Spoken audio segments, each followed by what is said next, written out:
The Adventures of Sherlock Holmes by Arthur Conan Doyle. Every book in 10 minutes.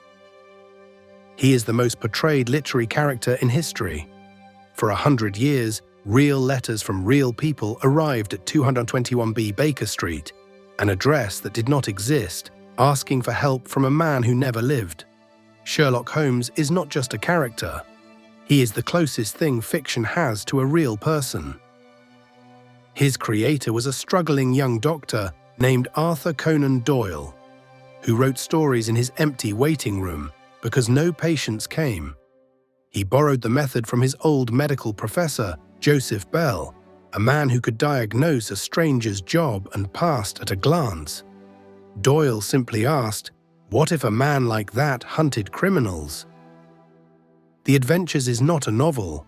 It is 12 short cases published month by month in the Strand magazine in 1891, and it invented something we now take for granted: the series. Same hero, same rooms, new mystery every month. Readers queued at newsstands for it. Today we call that binging. Part 1. 221B Baker Street. 2 armchairs by a coal fire, a chemistry bench scarred with acid, a violin played at 3 in the morning, tobacco kept in a Persian slipper, and unanswered letters pinned to the mantel with a knife. In these rooms live a consulting detective, the only one in the world, and the army doctor who writes down everything he does. The method looks like magic, and Holmes insists it is not. You see, but you do not observe, he tells Watson. A stranger walks in, and Holmes reads the mud on a boot, the callus on a finger, the wear on a sleeve, and out comes a profession, a marriage, a secret. Every case in the book is the same promise. The world is readable if you pay attention. And the stroke of genius is Watson himself. We never enter Holmes's head. We stand beside him, seeing exactly what he sees, missing exactly what we always miss. Watson is not slow, he is us. Every deduction lands like a magic trick because we had all the cards and still did not see it. Part 2. The Woman. The collection opens with royalty at the door. The King of Bohemia, in a ridiculous mask, is about to marry, and one photograph can destroy him. A picture of himself with Irene Adler, an opera singer he loved and abandoned. She has refused money and threats. The wedding is in 3 days. Holmes takes the case as a formality. It will not be one. Holmes runs a beautiful con. Disguised as a wounded clergyman, he gets himself carried into her sitting room.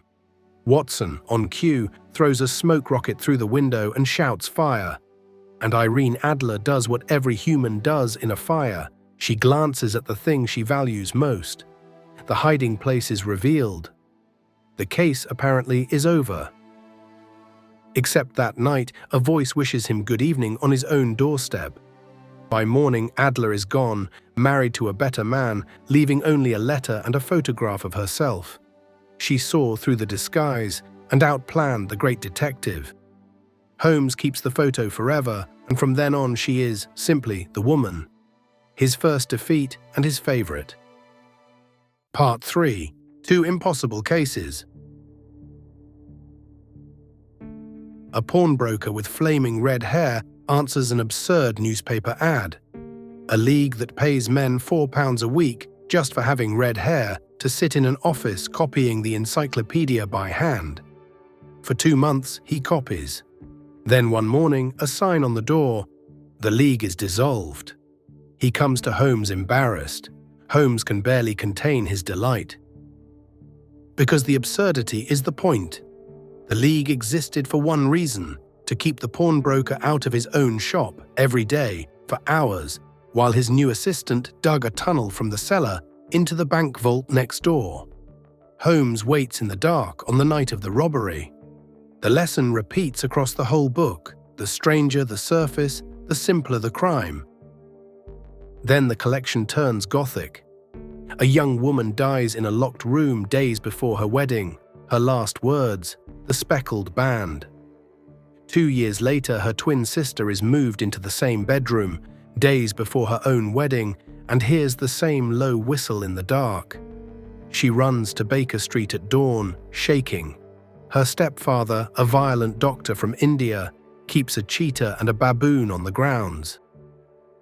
Holmes reads the room instead of the rumors, a bed bolted to the floor, a bell rope that rings no bell, hanging beside a vent that leads to the stepfather's room.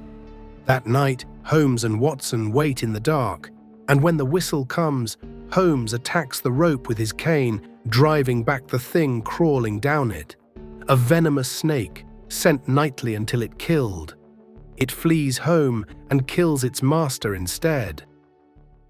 Part 4. The Man Who Could Not Die. Here is the strangest story in the book, and it is not in the book. Doyle came to hate Holmes, who buried the serious novels he wanted to write. So in 1893, he sent him over a waterfall, locked in a villain's arms. The public reaction was unlike anything literature had seen. Readers wore black armbands in the street. 20,000 cancelled the magazine. Strangers accosted Doyle as a murderer. After 10 years of pressure, Doyle surrendered and resurrected him. And in doing so, his readers invented something new. Fandom. Fan theories, fan clubs, fans writing their own stories, grown adults treating a fictional man as real. Every franchise resurrection since, every fan campaign that saved a series, walks a road that starts at that waterfall. And the method leaked into reality. When Holmes first appeared, real police work ran on confessions and luck.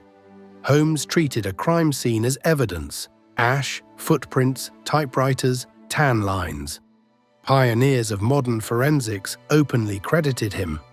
It may be the only case in history where the fictional detective arrived first and the real ones caught up. Why does he last? Because every story makes the same quiet promise. The world arrives at 221B as fog, strange, cruel, senseless, and it leaves as order. Nothing supernatural, nothing unknowable, just attention turned into a superpower.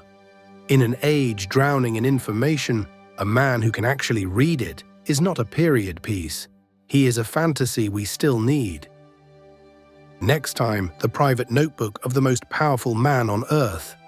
A Roman emperor writing to himself by candlelight about how to stay calm, kind, and unbroken. Meditations by Marcus Aurelius. Every book in 10 minutes.